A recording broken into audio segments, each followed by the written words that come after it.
Look what we got here. Another welfare queen playing dress-up. Officer Morrison's massive hand slams Diana Washington against her BMW's hood. Before she can respond, his boot sweeps her legs. Diana crashes hard onto the scorching asphalt, her navy suit scraping against concrete. Her briefcase explodes open, documents scattering like fallen leaves. His boot crushes her phone screen, glass fragments sparkle in the afternoon sun. "Stay down where you belong." Morrison grinds his heel into her shoulder blade. Diana's perfectly styled hair now clings to sweat and street grime. Her diamond earrings scrape against hot concrete. A dozen phones rise like digital witnesses. Morrison performs for his audience, pressing Diana's face harder against the burning asphalt. "Bet this fancy ride ain't even yours. Is it, princess?" His handcuffs bite into her wrists. Diana's breathing stays controlled despite the humiliation. Have you ever wondered what happens when someone with a badge thinks they're untouchable, but they've just picked the wrong person to mess with? 3:47 p.m. on a Tuesday afternoon in downtown Richmond, Virginia. The commercial district buzzes with end-of-workday energy as federal employees stream from glass office buildings toward parking garages. The intersection of Broad and 5th Street carries the weight of history. Confederate monuments once stood here before community pressure forced their removal. Diana Washington had been driving home from a classified briefing at the secure federal facility on Staples Mill Road. Her black BMW sedan purrs through traffic with diplomatic plates clearly visible. DPL 847. The leather interior still holds the scent of her morning coffee and the weight of 15 years serving her country. At 38, Diana carries herself with the quiet confidence of someone who has briefed senators and tracked international threats. Her Navy business suit costs more than most people's monthly salary, tailored to perfection at a downtown boutique.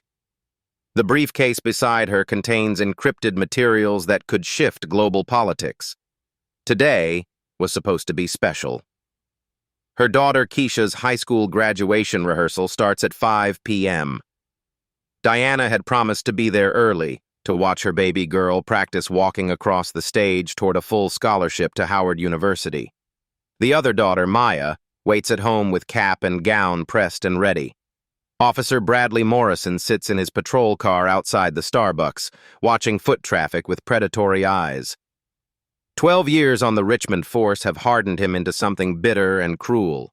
His personnel file reads like a roadmap of complaints: excessive force, racial profiling, intimidation tactics. Each investigation ends with a slap on the wrist and a promise to do better. Morrison lives 40 minutes away in Mechanicsville, a predominantly white suburb where he never has to interact with people who look like Diana. His ex-wife took the kids last month after seeing his body camera footage on the evening news. The custody hearing looms next week, and his lawyer keeps saying his chances look grim. The coffee shop's outdoor seating area fills with Virginia Commonwealth University students grabbing afternoon caffeine. Their textbooks and laptops cover small metal tables while they scroll through social media and complain about professors. None of them notice the tension building across the street. Morrison's radio crackles with routine dispatch calls. A domestic disturbance on the south side. A fender bender near the Diamond. Nothing exciting enough to distract him from his afternoon entertainment. Finding reasons to hassle successful black drivers in expensive cars. Diana's phone buzzes with a text from Keisha. "Mom, are you coming?" Mrs. Henderson wants to practice the speech again. Diana smiles, thinking about her daughter's valedictorian address about overcoming systemic barriers. The girl has no idea her mother spends her days dismantling actual terrorist networks. The BMW's air conditioning hums quietly as Diana navigates through the intersection. Her hands rest lightly on the steering wheel, manicured nails catching the afternoon light. She drives exactly 23 miles per hour in the 25 zone, using her turn signals with military precision. Morrison notices the diplomatic plates but assumes they're fake.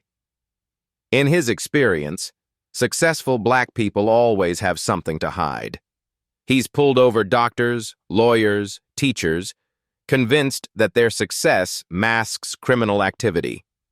The BMW's tinted windows and pristine condition only fuel his suspicions. The Starbucks barista calls out drink orders through the open door. "Venti caramel macchiato for Ashley." College students check their phones and gather belongings. An elderly black woman sits alone at a corner table reading a worn paperback Bible and sipping sweet tea. Diana checks her rearview mirror and sees the patrol car's headlights flicker on. Her CIA training kicks in automatically. Assess the threat, plan escape routes, maintain operational security. But this is just a traffic stop in her hometown.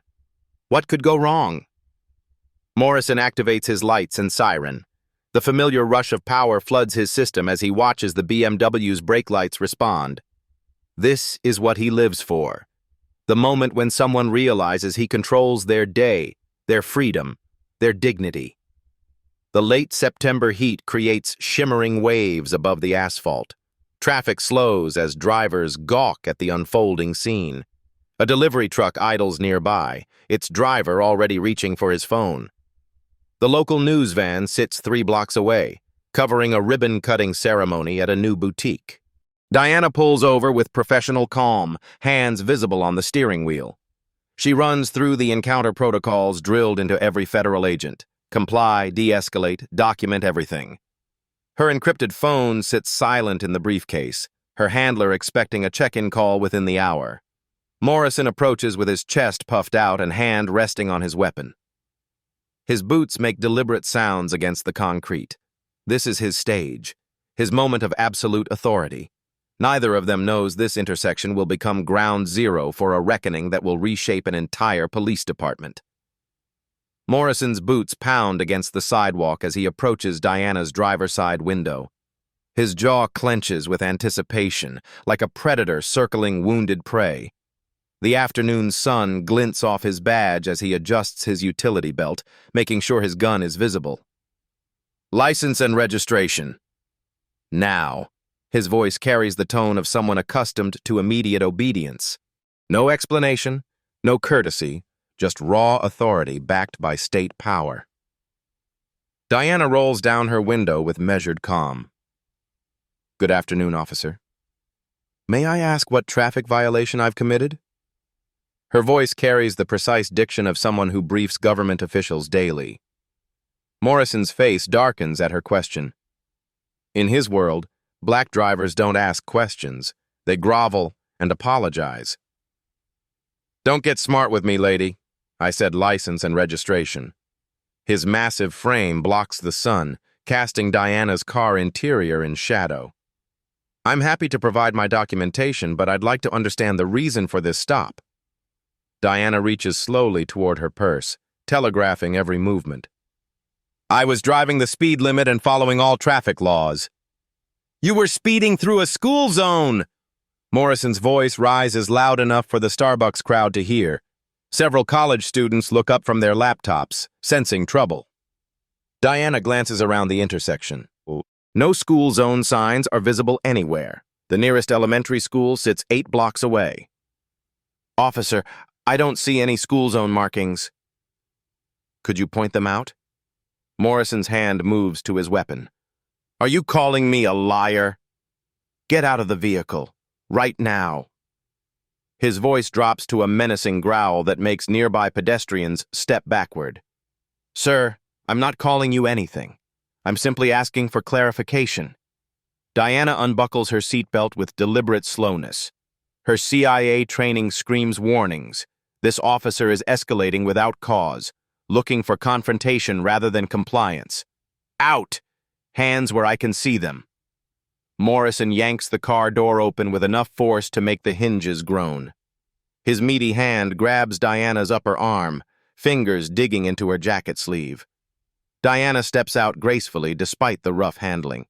At 5'6", she looks tiny next to Morrison's 6'4" frame. Her heels click against the concrete as she positions herself with her back to the car, hands visible. "Ma'am, I'm going to need you to place your hands on the hood while I check for weapons." Morrison's tone suggests this is routine, but his eyes gleam with satisfaction.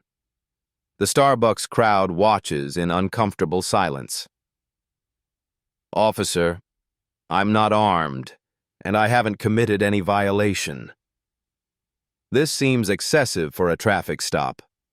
Diana complies anyway, placing her palms flat against the BMW's hot metal hood. The surface burns through her suit jacket. Morrison runs his hands along Diana's sides with deliberate roughness, his search lasting far longer than necessary. "You people always think you know better than the law. That fancy car doesn't make you special in my jurisdiction." The words hit like physical blows. Diana's jaw tightens, but she maintains her composure. "I'm not claiming to be special, officer. I'm simply exercising my constitutional rights." "Constitutional rights?" Morrison laughs, a harsh sound that carries across the intersection.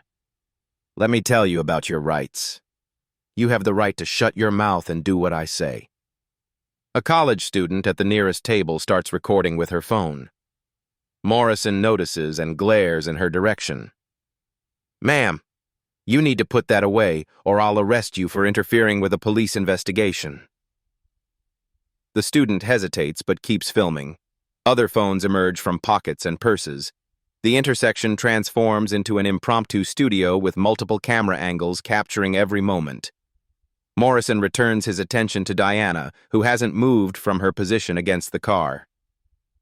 "I'm going to search your vehicle for contraband. Step back and keep your hands visible." "Do you have probable cause for a search?" "I haven't consented to any search of my property." Diana's voice remains steady despite the growing humiliation. "I smell marijuana." "That's all the probable cause I need." Yes, Morrison's lie comes easily, practiced from years of manufacturing reasons to violate Fourth Amendment rights. Diana knows no marijuana odor exists. She's never used drugs in her life, but she also knows arguing will only escalate the situation.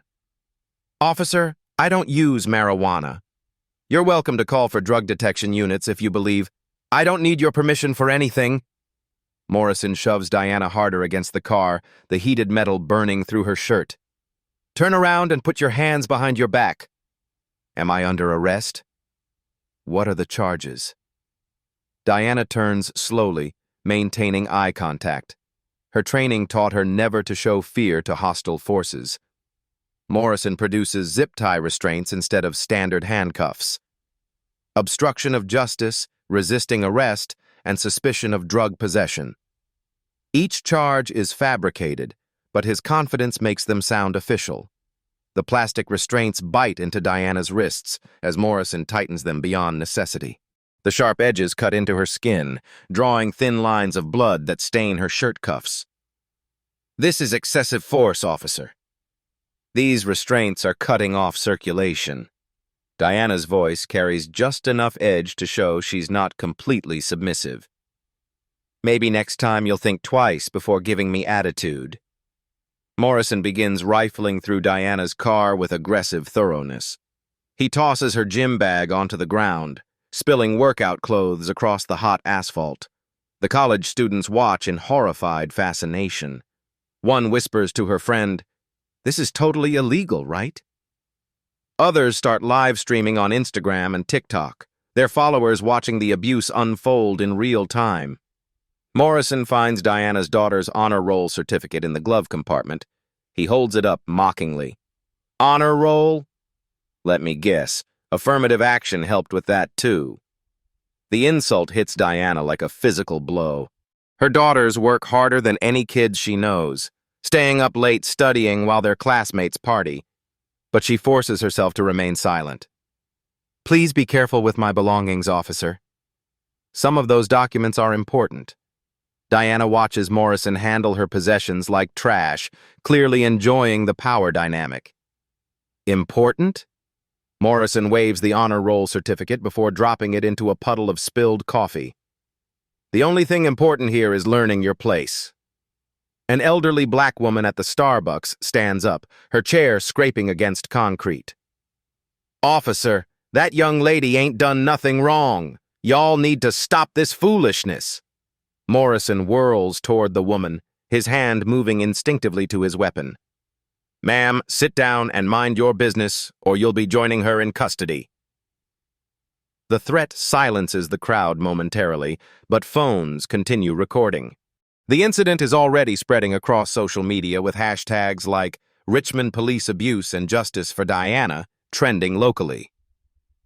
Morrison returns to his search, finding Diana's expensive iPhone and iPad.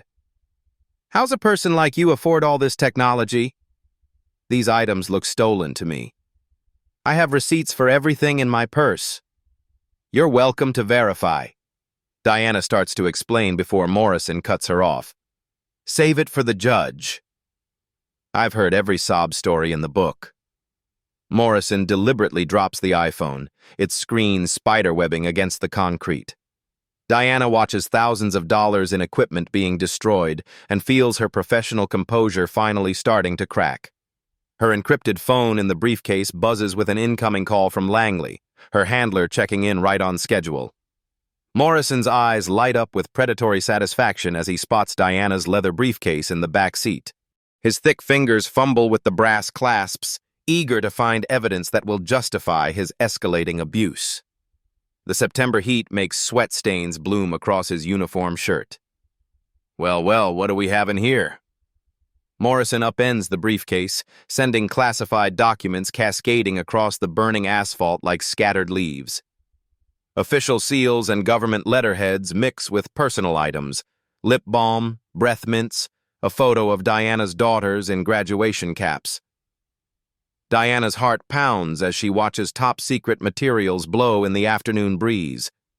Some documents could compromise ongoing operations if photographed by the wrong people. Officer, please be careful with those papers. They're confidential work materials. Confidential? Morrison laughs, his voice carrying across the intersection. Lady, I don't care if you think you work for the president himself. Right now, you're just another criminal in my custody. He picks up a document marked with CIA classification headers, but the technical jargon means nothing to him. In Morrison's world, important papers come from lawyers and bail bondsmen, not intelligence agencies. I smell marijuana coming from this vehicle. Morrison lies with practiced ease, his voice loud enough for gathering bystanders to hear. Ma'am, I'm going to need you to submit to a field sobriety test. Diana knows no drug odor exists. The BMW's interior smells only of leather and her vanilla air freshener. But Morrison's fabrication gives him legal cover for whatever comes next. Officer, I don't use controlled substances. I'm happy to take any test you require. Morrison forces Diana to walk a straight line while zip-tied, an impossible task that guarantees failure. Her high heels catch on concrete cracks as she struggles to maintain balance. College students record every stumble, their phones capturing what looks like evidence of impairment. Can't even walk straight. Walk. How do you expect me to believe you're not under the influence? Morrison's voice drips with false concern. Ma'am, for public safety, I need you on the ground. Now. I'm following your instructions, officer. There's no need for... Diana's words are cut short as Morrison's massive hand shoves her shoulder, sending her stumbling backward. On your knees! Don't make me repeat myself. Morrison's command echoes off nearby buildings. The Starbucks crowd shifts uncomfortably, some customers moving inside to avoid witnessing the escalating brutality. Diana kneels on the scorching asphalt, feeling the heat seep through her pantyhose. Small rocks dig into her kneecaps as Morrison positions himself behind her, his shadow blocking the sun. Her professional composure cracks slightly as humiliation burns hotter than the pavement. That's more like it. Should have started there and saved us both some trouble. Morrison's boot nudges Diana's back, pushing her forward slightly. Now where are you really getting money for cars and clothes like this? The question hangs in the air like a challenge. Morrison assumes every successful black person must be hiding criminal activity. In his experience, legitimate success requires white skin and family connections. I earn my income through legal employment, officer. I can provide tax returns or employment verification if needed. Diana's voice remains steady, despite her degrading position. Legal employment? Morrison snorts. What kind of legal job pays for BMWs and designer suits? Are you dealing drugs? Prostitution? Maybe running some kind of welfare scam? Each accusation hits like a slap. Diana thinks about her daughters watching this footage later, seeing their mother accused of crimes that go against everything she stands for. Her chest tightens with controlled rage. Morrison's radio crackles with incoming dispatch. Unit 47, what's your status on the traffic stop? Control, I've got a possible drug possession case, requesting backup for transport. Morrison's lie flows smoothly into his radio. No drugs exist, but his fabrication creates an official record of criminal suspicion. 2 patrol cars respond within minutes, their sirens wailing through downtown Richmond. Officers Martinez and Johnson climb out, immediately sensing something wrong with the scene before them. Tank, what's the actual charge here? Martinez asks, using Morrison's nickname while surveying the scattered documents and kneeling woman. His body camera activates automatically, capturing everything in high definition. Drug possession, obstruction, resisting arrest, found paraphernalia in the vehicle. Morrison's lies multiply like cancer, each fabrication requiring additional deception to maintain credibility. Johnson approaches the BMW and peers inside, finding no evidence of drug activity. The interior smells clean, with no residue or contraband visible anywhere. His training tells him something doesn't add up. Where's the evidence, Morrison? I don't see any narcotics or paraphernalia. Johnson's voice carries professional skepticism that makes Morrison's jaw clench. Must have thrown it out when she saw me coming. These people are crafty.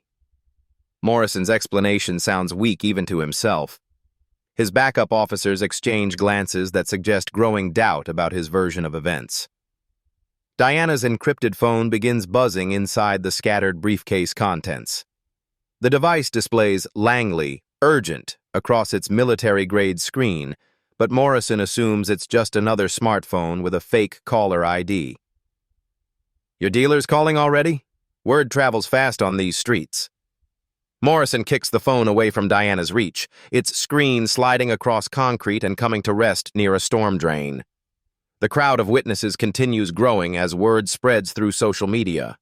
Local shop owners emerge from air-conditioned stores to investigate the commotion. A food truck vendor abandons his lunch rush to record the incident on his tablet.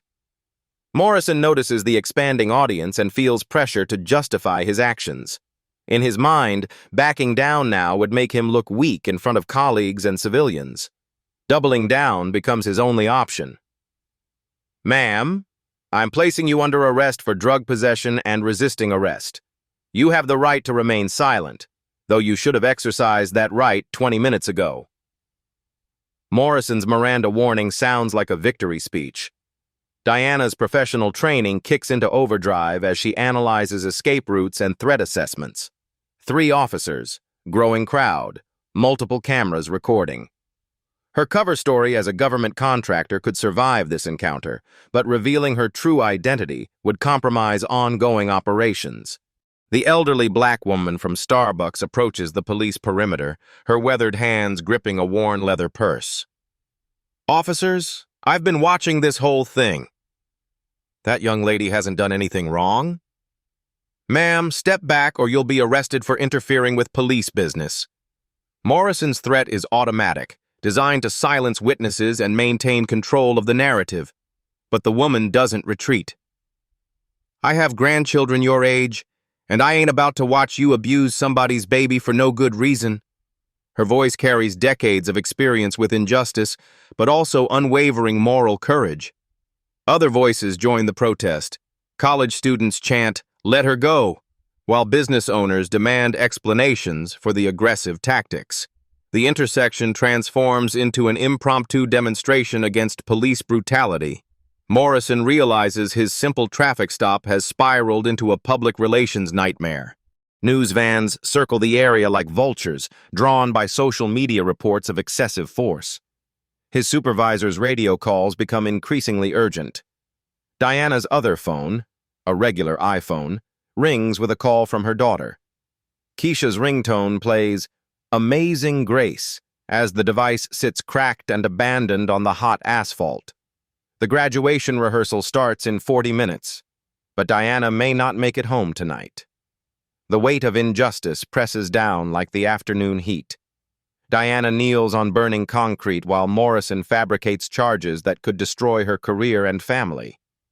Her daughters will graduate tomorrow, but their mother might be sitting in a jail cell. Morrison's radio crackles again. Unit 47, be advised we have media en route to your location. Handle with appropriate discretion. Too late for discretion. The damage is already spreading across the internet at light speed, capturing Morrison's abuse in high-definition detail. What started as routine harassment has become a viral moment that will define careers and change lives. Diana closes her eyes and breathes deeply, drawing on 15 years of training in hostile environments. She's faced international terrorists and survived classified operations that would break most people. One racist cop in her hometown won't be her downfall. But Morrison isn't finished yet. His humiliation has only begun. Diana's encrypted phone buzzes again, its military-grade display lighting up with an incoming call that will change everything. The device sits among scattered documents, its special ringtone cutting through the afternoon chaos like a knife. Morrison hears the distinctive sound, different from any civilian phone, and his curiosity peaks. What kind of fancy ringtone is that supposed to be? He reaches for the device, squinting at the caller ID display that reads, CIA Watch Commander, Priority Alpha. Nice try with the fake government contact, sweetheart. Morrison holds up the phone mockingly for the cameras. CIA? Yeah, right. And I'm the director of the FBI. His laughter echoes off surrounding buildings as college students continue recording. The phone keeps ringing with mechanical persistence. Diana's voice cuts through Morrison's amusement with quiet authority. Officer Morrison, I strongly recommend you answer that call. Something in her tone makes Morrison pause. Gone is the submissive victim he's been tormenting for the past 30 minutes. Diana's voice carries a weight that makes his backup officers take notice. You don't tell me what to do! But Morrison's bravado wavers slightly as he stares at the still ringing device. The caller ID looks remarkably authentic, complete with official seals and security classifications he's never seen before. Diana shifts position on the hot asphalt, her zip-tied hands finding circulation again. Officer, you have approximately 15 seconds before that call automatically triggers a federal response protocol. I suggest you reconsider your current course of action. Morrison's face contorts with confusion and growing anger. What kind of game are you playing, lady? But his voice lacks its earlier confidence. Something about Diana's demeanor has fundamentally shifted. I'm going to reach into my jacket pocket for my federal identification. Do not interfere. Diana's command carries the authority of someone accustomed to being obeyed. Her eyes lock onto Morrison's with unwavering intensity. You stay right where you are. Morrison's hand moves to his weapon, but uncertainty flickers across his features. The crowd watches in hushed anticipation as the power dynamic begins its seismic shift. Diana moves with practiced precision despite her restraints. Her bound hands produce a leather credential case from her inner jacket pocket, the kind issued only to federal agents with top-secret clearances. Morrison's eyes widen as Diana opens the case with deliberate slowness. Inside, her CIA identification badge gleams under the afternoon sun. Official seals, security holograms, and classification levels that Morrison has only seen in movies. Diana Washington, Senior Intelligence Analyst, Central Intelligence Agency. Her voice now carries the full weight of federal authority. Badge number 47,291, Security Clearance Level TSSCI. You have just assaulted a federal agent in the performance of her duties. The color drains from Morrison's face like water from a broken dam. His massive hands shake as he examines the credentials, turning them over to check security features he doesn't understand, but recognizes as genuine. Officers Martinez and Johnson immediately step away from Morrison, their body language shifting from support to self-preservation. Martinez keys his radio with urgent whispers, while Johnson's hand moves instinctively away from his weapon. This can't be real. Morrison's voice cracks like a teenager's. You're just some... But the words die in his throat as he studies the official documentation in his trembling fingers. Diana's encrypted phone finally stops ringing, only to be replaced by her regular iPhone buzzing with incoming calls. The screen displays Federal Protective Service and FBI Civil Rights Division in rapid succession. The crowd's energy shifts palpably as phones capture Morrison's transformation from predator to prey. College students live stream the moment of recognition. Their viewers watching a racist cop realize he's made a career-ending mistake. I need those restraints removed immediately. Diana's voice cuts through Morrison's panic with surgical precision. And I need my equipment secured before classified materials compromise ongoing operations. Morrison fumbles with the zip ties, his thick fingers struggling with trembling hands.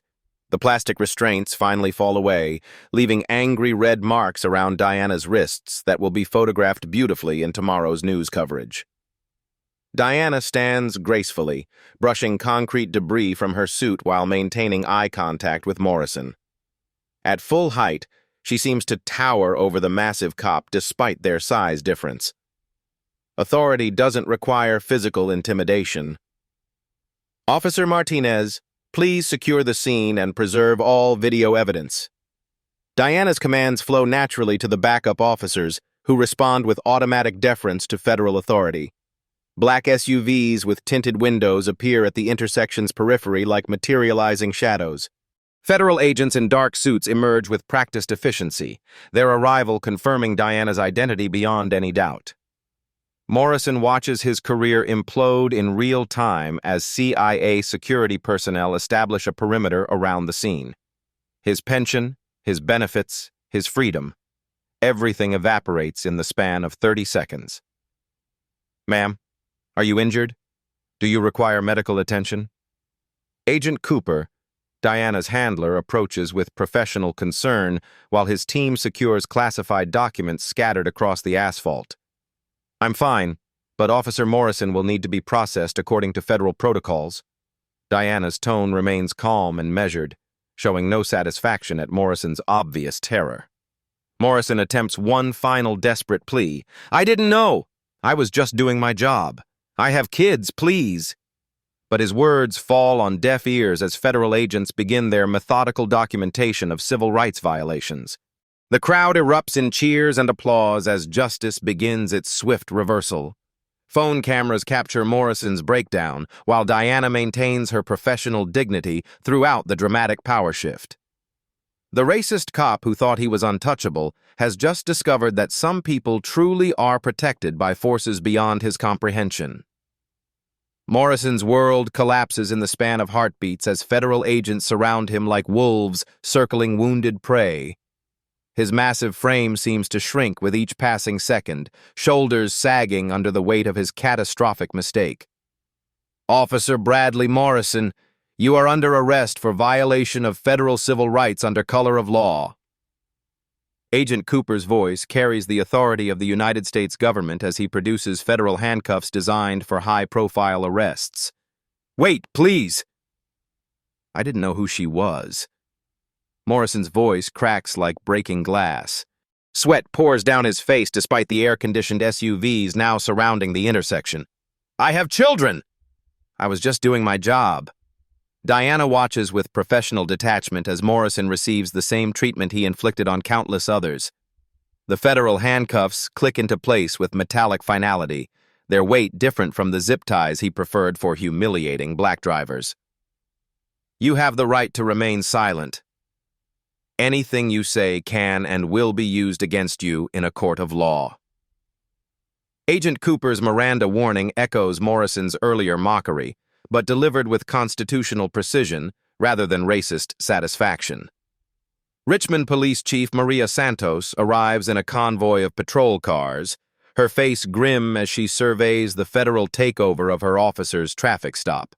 The department's reputation bleeds away with each camera flash from gathering news crews.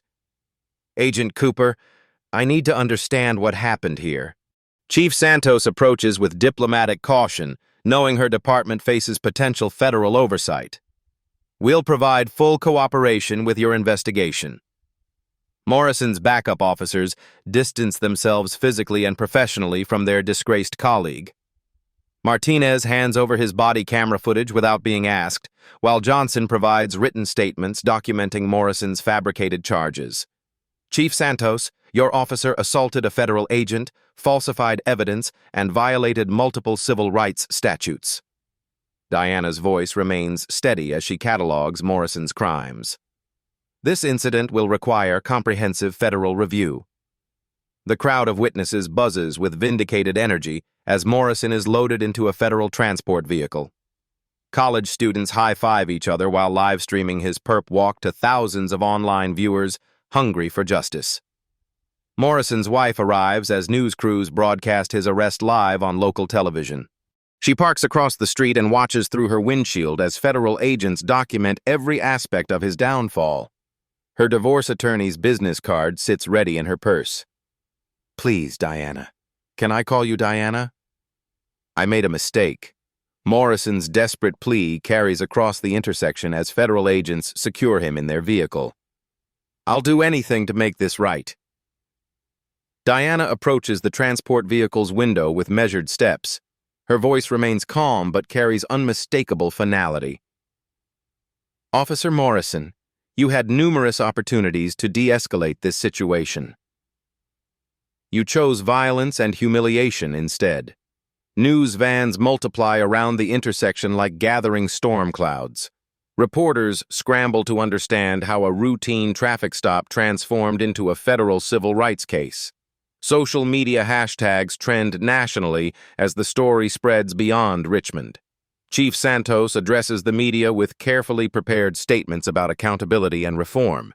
But her words sound hollow against footage of Morrison's systematic abuse playing on an endless loop across television screens. Morrison's police union representative arrives but finds little to defend. Video evidence from multiple angles documents every fabricated charge and civil rights violation. Even the union's most aggressive lawyers recognize an unwinnable case. Federal agents collect Morrison's badge, weapon, and department-issued equipment with ceremonial precision. Each item represents authority he'll never wield again, trust he'll never regain, respect he never deserved in the first place. The Richmond Police Department is suspended from all federal task force operations pending investigation completion. Agent Cooper's announcement sends shockwaves through department leadership gathered at the scene. Diana's daughters call her regular phone repeatedly, having seen news coverage of their mother's arrest and subsequent vindication. She answers with reassuring words about justice and dignity, promising to explain everything at home. Morrison sits in federal custody while his entire life unravels in real time. His mortgage, his children's college funds, his reputation, everything depends on a job he'll never return to and benefits he'll never receive. The crowd gradually disperses as federal agents complete their evidence collection. But phones continue recording, creating permanent documentation of what happens when institutional racism meets federal authority. Diana retrieves her scattered belongings with help from Agent Cooper's team. Classified documents return to secure briefcases while her personal items, photos, certificates, broken phone, tell the story of a life interrupted by hatred. Morrison's supervisor arrives to find his officer already in federal custody.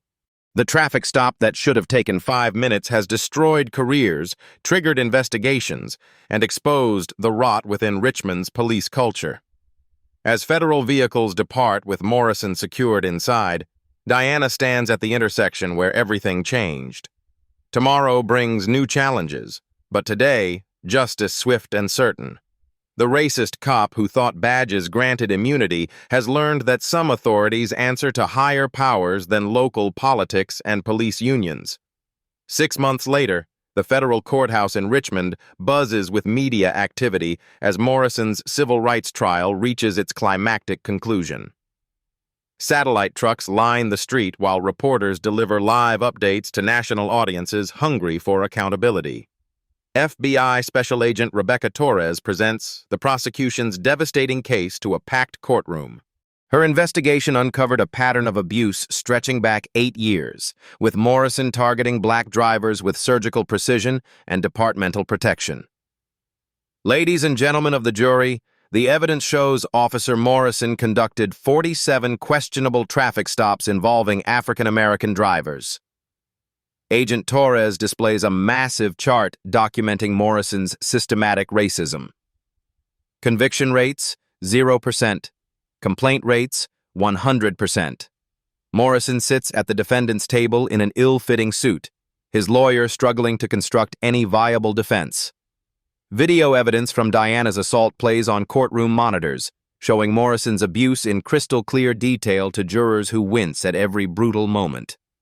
Diana takes the witness stand with quiet dignity, her navy suit impeccable despite the trauma she endured. Her testimony unfolds with prosecutorial precision, each detail delivered with the clarity of someone trained to brief senators and cabinet members. Officer Morrison fabricated every charge against me, Diana states clearly into the courtroom microphone. His actions violated my civil rights, compromised national security materials, and demonstrated a pattern of racial animus that demands accountability. Morrison's defense attorney attempts character assassination, implying Diana somehow provoked the encounter. But video evidence destroys every desperate argument, showing Morrison's unprovoked aggression from the first moments of contact. Witness after witness takes the stand to describe Morrison's previous abuses. Dr. Marcus Thompson, a pediatric surgeon, recounts being handcuffed outside his own hospital for looking suspicious. Professor Angela Davis describes being strip-searched during a fabricated drug investigation. He told me I was too uppity for my own good, Dr. Thompson testifies, his voice steady despite visible emotion. Said people like me needed to learn our place in his city.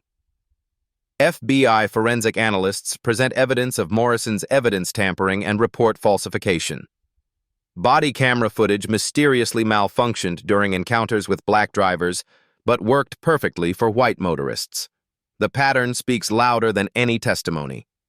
Morrison's ex-wife provides devastating testimony about his racist language at home.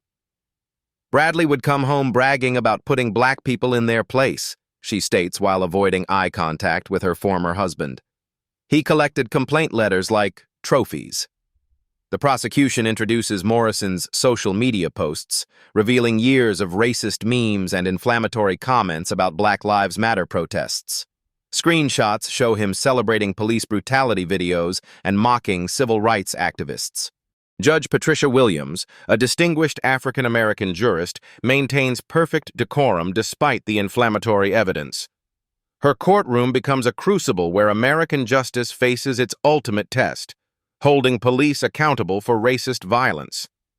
Morrison's police union abandons him completely after internal documents surface, showing they knew about his pattern of abuse. Union leadership testifies they warned department supervisors repeatedly about Morrison's conduct, but recommendations for termination were ignored. Assistant Chief Robert Martinez takes the stand to describe Morrison's escalating behavior in the months before Diana's assault. He was angry about being passed over for promotion, Martinez explains. He blamed diversity hiring for his career stagnation. Community activists packed the courtroom gallery wearing Justice for Diana buttons while live streaming proceedings to thousands of online viewers. Their presence represents years of fighting police misconduct that finally found its perfect test case. Morrison's attempt to testify in his own defense proves catastrophic.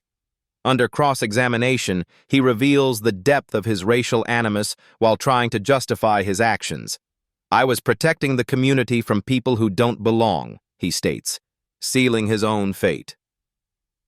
The prosecution's closing argument synthesizes months of evidence into a devastating indictment of institutional racism. This isn't about one bad cop, Prosecutor James Mitchell declares. This is about a system that protected and enabled racial terrorism under color of law. Jury deliberation lasts 97 minutes, barely enough time to review charges before returning with guilty verdicts on all counts. Morrison's face crumbles as the foreman reads each conviction with ceremonial precision. Judge Williams delivers Morrison's sentence with judicial gravitas that silences the packed courtroom. Officer Morrison, you violated your oath, betrayed public trust, and used your badge as a weapon against citizens you swore to protect. 8 years in federal prison, no possibility of parole for the first 4 years. Judge Williams's voice carries the weight of American justice finally delivered. Loss of all law enforcement certifications, pension benefits, and the right to carry firearms. Morrison breaks down completely as federal marshals approach with shackles. His sobs echo through the courthouse as he realizes the full magnitude of his downfall. 8 years of his life traded for 30 minutes of racist satisfaction. The civil judgment follows swiftly. $2.3 million in compensatory and punitive damages awarded to Diana. The money comes from Morrison's assets, police union insurance, and the city of Richmond's liability coverage. Federal oversight transforms the Richmond Police Department into a model of reform. New policies require psychological evaluations, bias training, and community oversight that give citizens real power over police conduct. Body cameras become mandatory and tamper-proof, with footage automatically uploaded to federal servers. Officers who disable cameras face immediate termination and federal investigation. The technology Morrison tried to circumvent now protects future victims. Morrison's 47 previous cases undergo federal review, resulting in conviction overturns and settlement payments exceeding $12 million. Families destroyed by his fabricated charges finally receive justice and compensation. The Richmond Police Academy institutes new curricula based on Diana's encounter, teaching cadets about constitutional rights, de-escalation techniques, and the consequences of racial bias. Morrison's case becomes a cautionary tale studied nationwide. Morrison begins his federal prison sentence at USP Coleman, where his status as a disgraced police officer requires protective custody. Fellow inmates include other corrupt cops who discovered that badges don't protect against federal prosecution. Diana testifies before congressional committees about police accountability and civil rights enforcement. Her dignity throughout Morrison's trial inspires legislation strengthening federal oversight of local law enforcement agencies. The intersection where Morrison assaulted Diana receives historical designation as a civil rights landmark. A bronze plaque commemorates the moment when institutional racism met federal accountability and lost decisively. Morrison's children change their last name and move across the country to escape their father's infamy. His ex-wife remarries a public defender who dedicates his career to fighting police misconduct and protecting civil rights. Local news stations follow up annually on Morrison's case, interviewing community members about improved police relations and reduced complaints of excessive force. The statistics tell a story of transformation born from one woman's refusal to accept injustice. Diana returns to CYA duties with commendations for maintaining operational security under extreme duress. Her handling of Morrison's assault becomes a training scenario for federal agents operating in hostile domestic environments. The federal judge who sentenced Morrison receives death threats from white supremacist groups, proving the case's broader significance in America's ongoing struggle with institutional racism and police accountability. Morrison serves his sentence knowing that his actions changed everything: police training, federal oversight, community relations, and the lives of countless people who will never suffer what Diana endured. 2 years after that scorching September afternoon, Diana Washington stands at the same intersection where her life changed forever. The bronze plaque reading Diana Washington Way gleams in the morning sunlight, its inscription simple but powerful: where justice prevailed over hatred, September 20th, 2025. The Starbucks patio bustles with the same energy, but the conversations have changed. College students discuss police reform projects, while business owners serve customers who feel safer in their own neighborhoods. The transformation runs deeper than policy changes. It's written in the relaxed postures of people who no longer fear their protectors. Diana adjusts her navy suit jacket, the same style she wore during Morrison's assault, but tailored with new confidence. Her promotion to Deputy Director of CIA Community Relations came with responsibilities she never imagined, teaching law enforcement agencies how constitutional policing protects national security. This wasn't about me being CIA. Diana speaks directly to the documentary camera, her voice carrying the quiet strength that captivated a nation. This was about being human. About the dignity that every person deserves regardless of their job title or government clearance. Richmond Police Department's transformation exceeds every federal benchmark for reform. Use of force incidents dropped 78% since Morrison's conviction. Community satisfaction ratings reached historic highs as officers learned that respect generates more cooperation than fear. The new police chief, Commander Sarah Lane, implements policies that prioritize de-escalation over dominance. Officers receive monthly bias training, psychological evaluations, and community service requirements that connect them with neighborhoods they patrol. Diana's daughters graduated with honors, Keisha as valedictorian, Maya as student body president. Both chose criminal justice careers, inspired by their mother's grace under pressure and determination to improve broken systems from within. Morrison serves his 6th year at Coleman Federal Penitentiary, working night shifts in the prison laundry for 12 cents per hour. His appeals exhausted, his family estranged, his legacy reduced to cautionary tales told in police academies nationwide. His ex-wife remarried a civil rights attorney who used Morrison's case to win police misconduct settlements across Virginia. Their children excel in school, but refuse contact with their biological father, choosing healing over hatred. The intersection has become an unlikely pilgrimage site for civil rights activists and law enforcement reformers. Tour groups stop here to discuss how individual courage can spark systemic change, how dignity can defeat institutional racism. Diana speaks at police academies monthly, sharing her story with cadets who watch Morrison's body camera footage in stunned silence. "Your badge is a sacred trust," she tells them. "Honor it by serving everyone with equal dignity." Federal legislation inspired by Diana's case strengthens civil rights enforcement nationwide. The Diana Washington Police Accountability Act requires federal investigation of pattern and practice violations, with mandatory oversight for departments exceeding complaint thresholds. Morrison's former colleagues serve under new leadership that prioritizes constitutional policing over warrior mentality. Many officers credit the reforms with improving their job satisfaction and community relationships. The elderly woman who defended Diana that day, Mrs. Eloise Patterson, received a Civilian Heroism Award for standing up to armed intimidation. At 83, she continues attending city council meetings to advocate for police accountability.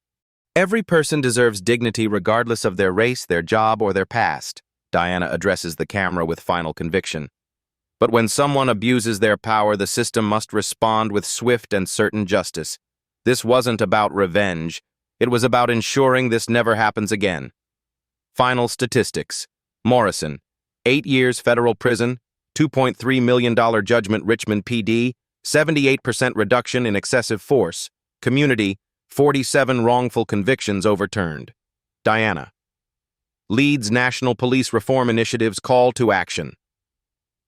If this story of justice triumphing over hatred moved you, share it with everyone who believes accountability matters. Your share could reach someone who desperately needs to see that change is possible when good people stand up. Subscribe for more incredible stories proving that truth and dignity always defeat abuse of power. Hit that notification bell so you never miss updates on victories like Diana's. Comment below and tell us your story. Have you ever witnessed injustice? What did you do? Your experience could inspire others to find courage when it matters most. Follow our social media channels for daily updates on police reform victories happening across America. Every follower supports our mission to document justice in action and hold power accountable.